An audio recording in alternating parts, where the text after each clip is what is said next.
I just recently moved out of my mom's house and into an apartment with my boyfriend.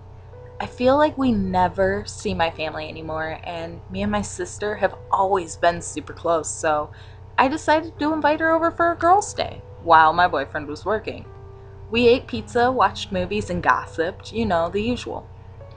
I told her how I hadn't slept as good as I did in the apartment in years. See, our house has always been haunted. It was never one particular entity either, but it was several over the years. There was this little boy that tormented my sister's sleep. The teenage girl, a thing we called Abigail that liked to hide your keys, and the man. This particular story is about the man. The others I will save for another day. I saw him several times in the weeks leading up to this event. He was always just out of view around the corner or behind a wall, but he was always there. My sister had seen him too. We knew it was just a matter of time before he tried to make contact. It was always just a matter of time. This one was different. He was dark. He sucked the air right out of the room when he was around. If you caught him looking at you, the chill would go all the way through your soul. I have always been afraid of the dark, and I'm not ashamed of it. I have my reasons. I have always slept with a lamp beside my bed. It was strong enough to illuminate everything in the room, especially the corners. I hate corners. The layout of our house made it where I had to walk through my sister's room to get to mine. I never really worried about waking her when I was going to the bathroom. She was a sound sleeper and always had her TV blaring anyway. This particular night, I had awoken with an extremely full bladder. I wasn't even sure I would make it, so I bolted through my sister's room, past the family room, and to the bathroom down the hall. I did my business, washed my hands, and turned out the light to leave. Then I saw him. He was standing on the other side of the living room. I knew he was looking. I could feel it.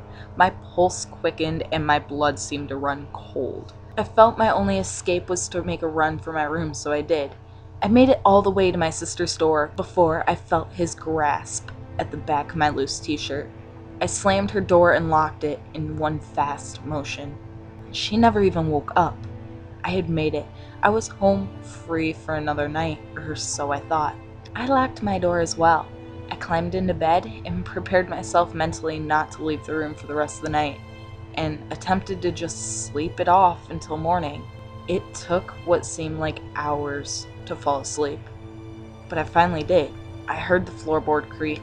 I'm not sure if this was real. I could have dreamt it, but either way I was jolted awake. I sat up in bed and immediately wished I hadn't. I could see out of my open bedroom door, through my sister's open bedroom door into the hallway. I had locked both of the doors. I was positive of it. I couldn't breathe, and moving was definitely out of the question. I was way too scared. My lamp was the only comfort I could find. If it didn't fail, I'd be safe. I felt something at the end of the bed, then I saw it. It was him.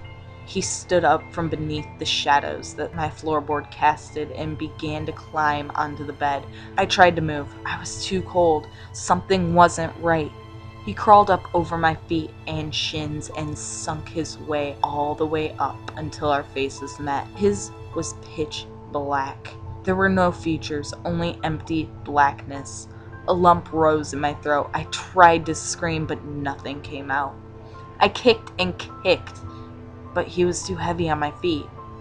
I felt his hands grasp my neck. His fingers were freezing and bony. He pushed me back onto the bed, and it was too late to do anything. He was choking me. It felt like a long time had passed, and I'm sure that it hadn't, though. Otherwise, I would have been passed out by then. He leaned down. I felt his clammy, cold cheek against mine, and he spoke. It wasn't a language I had ever heard. Weeks of research would later tell me that it was Latin. His breath was warm, unnaturally warm compared to the rest of his body. His voice was crisp and sharp. He spoke quickly and harshly, and I had no idea what he was saying, but I was quickly losing consciousness. Something told me that if I did, I would never awake. I tried to scream, but his grip was too tight around my throat. His face blocked the lamplight. Without it, I felt defenseless. I had to act fast. I did the only thing that I thought was possible. I started to recite the Lord's Prayer in my head. I couldn't speak it out loud, but I could think it. I didn't remember all the words at first, but it came back to me. I recited it over and over and over for what felt like hours. The voice became angrier and angrier. Then it was louder until he shrieked in what sounded like pain.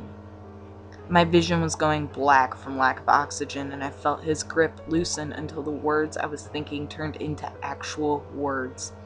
I was screaming at him, and it was working. I felt him lift off my bed, and I was able to move my feet finally. He slunk back into the shadows and out the door.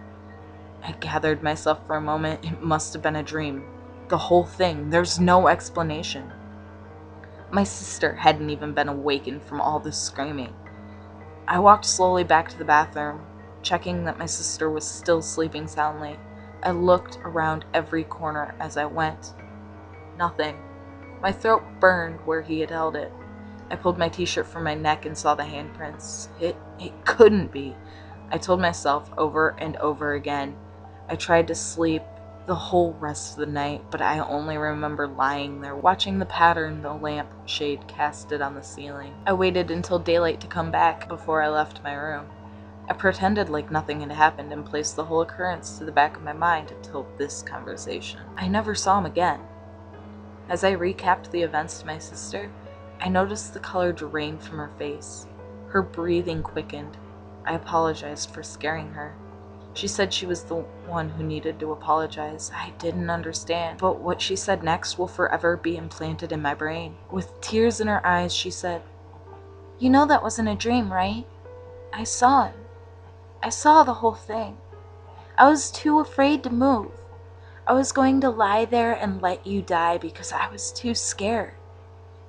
I always knew when he'd visit you. It happened for weeks before that. I would wake up when he opened my door. I watched him glide across the room to yours. I would just shut my eyes. You never mentioned him visiting before, so I never said anything, and I'm sorry for that. He's back now, Jess. He looked for you. He said I'm next."